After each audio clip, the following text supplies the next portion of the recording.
get off of work, you guys, and I was just talking to a friend of mine, about like opportunities and trying to make more money and investing in Bitcoin and things that I've been trying to manifest over the past couple of years. Everybody thinks, quitting your 9 to 5 is like the best option to do, but for some people it's not. You know what I'm saying? If you don't have a backup plan, or any plan rather, you don't want to just haphazardly or prematurely cut your oxygen off. You know what I'm saying? So even though as a creator, as a producer, as a writer, as a soon-to-be author, as all of these gifts and talents that I have, I can't just, not logically thinking to quit my job or just stop working completely without any source of income coming in and then invest in something. For some people it works out, and for some people you have to pace yourself. You got to do what's best for you, conducively, constructively, and that's kind of like where I am right now. And even though he and I was talking about investing, and he was kind of educating me on the Bitcoins and how the processing with trades and stocks work and things of that nature, I still have to do my due diligence and work for myself, and even educate myself for that matter, because I don't ever want to do anything straightforward. The last time I did that, my page got hacked, you know what I'm saying? And even then my intuition was like, no, I don't trust it. But then I was like, no, it's cool, because you know what I'm saying, if they're willing to pay for it for me and I just pay them back once I get the money, then that's cool. I can work with that. But not too many people are going to be willing to just pay for your investment and then you pay them back, you know what I'm saying, hundreds of dollars later. Not too many people would do that, and I should have thought of that thoroughly before making that decision and making that video saying that they were going to help me with this, which is how they presented it. I'm going to give you the money to start you off. We can work on this, we can work on that, and then once you get the money coming in, you would just pay me whatever that part is plus interest. And I was like, okay, well, we'll see how that goes. But it didn't turn out that way, and then my page had gotten hacked. So now that I'm off of work and everything, and I'm, he and I have been talking while I was at work throughout the day, and I was just like, I don't mind investing, but I also don't mind working a 9 to 5 or working part-time as well, because I need that source to kind of, get me day by day.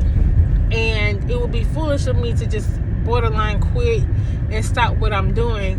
And I want to make sure that, my job, my career, my life path, my purpose, my businesses that I'm orchestrating, is a full-time job that I definitely would need predominantly most of my time to create and produce what I need. But the structure and the finances that, I would need would have to be in decent and in order.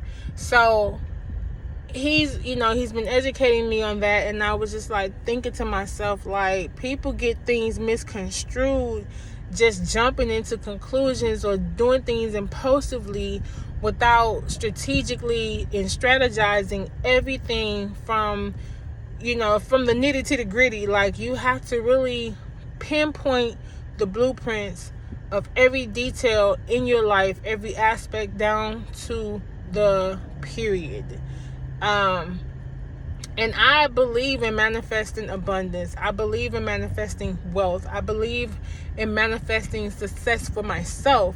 So I'm not going to haphazardly do anything. And I was telling him, I was like, but I was listening to certain people and certain poets and certain other billionaires and certain other new entrepreneurs, how they just quit their 9 to 5. And he was like, that ain't for everybody. You can't do what everybody else do.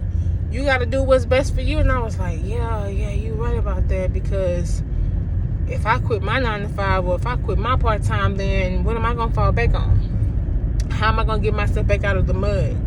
How can I invest now so that, later on I'll have a little cushion? And that's where it's at. You got to cushion yourself. You got to cushion and condition yourself to make yourself a priority first. But in order for you to do that, you got to strategize. You got to be skillful and tactful in everything you do.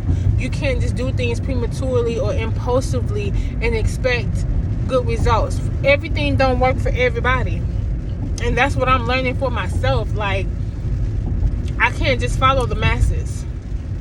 I don't think I ever have. Even when I was younger, when everybody else was getting baptized, I looked at my mom and I was like, so everybody jump off the cliff and I'm supposed to? And I literally said that in church while everybody was getting baptized. I've never been a follower. Never have been. So I think it's innately in me to lead and to direct, everything, every aspect in my life. Even today, I've been in management, working with a co-worker, and we have like little not Bluetooth, but walkie-talkies. And she was like, I need manager right away because I'm going to scream. I really need to get off. I really need a break. I need something because, oh my God, can somebody help me? Like, she was getting ready to have a mental breakdown. So I was like, okay, I'm hearing her, and I'm like, breathe. Just breathe. Inhale deeply. If you need to walk away, walk away. Let someone else take care of it. And I was talking and walking her through, like some meditational practices to keep her mental health and emotions and anxiety. Talk about a tongue twister. Stable. Because trust me, I've worked in retail. I've worked in management. I've dealt with lots of people, especially people who are mentally ill or have mental health issues, because I don't want to call them ill, but yes, it is a sickness. Just struggling with those type of people in general. And she was on the verge of just breaking down. She was like, can I just go to the break room? Can somebody come up here, manager, please? And I was like, if you need to go in the break room and calm down. Drink you some water. Take deep breaths. I'm here if you need a hug. If you just need somebody to talk to, I'm here. You know what I'm saying? I'm in the back in the warehouse, just breaking down stuff just to kind of get some stuff out the way. But I'm pretty much everywhere throughout the store. And just hearing her about to cry over the phone, over the walkie-talkies, and I'm like, here I am in a position to help someone once again, to deal with things that most people would probably sweep under the rug. Like, no, these people have mental health issues, and it's not just a sickness. It's an embrace. You know what I'm saying? You really have to embrace people on their journeys. And I'm telling her, whatever is going on up there at the front, don't take it personally. These people don't know you. You don't know them. Don't take it personally. Release. Let that go. Walk away if you need to. Don't do anything impulsive. And she was just like, can someone please, and manager, I'm on my way. I'll be right there. Have such and such take over your customer real quick and give me time to get there. Go to the break room, get you some water. And I've already guided her through that. But it's stuff like that makes you want to quit your job. And I just be like, no, you can't quit your job. No, you can't be impulsive. No, you gotta pace yourself. You gotta be diligent. You know what I'm saying? Be strategic, be skillful, learn how to control your emotions and things of that nature. But it's hard. And to hear that young lady, I don't know how old she was, but it don't even matter, because you can be old and still have those mental breakdowns. And it's important to know how to deal with things like that on all levels, and especially when you're starting your own business by yourself and you're uneducated. You don't have no background history or no resources to rely on. So talking to him and realizing through myself, gaining clarity within myself of what I want, how I want things to be done, it takes time, and you truly have to pace yourself. You cannot do things prematurely, especially in business, because you want your business to be successful with longevity. You're going to have to learn from your mistakes, to know what to do better, to how to accomplish your goals, even when you have the weight of the world on your shoulders, your own personal life issues, your family issues, your friend issues, all of that. To balance yourself out, you're gonna have to find balance. And I'm here to say all of that because that's something that I've received throughout this process of when I feel impulsive and I just want to give up and just quit on everything, and I'm just thinking negatively and I'm not really seeing the opportunity of all of that. I'm just going to allow myself to just be. And once I've learned to just be and embrace the mistakes, embrace the impulsiveness, embrace the uncertainties, everything eventually becomes crystal clear. And then now I have clarity.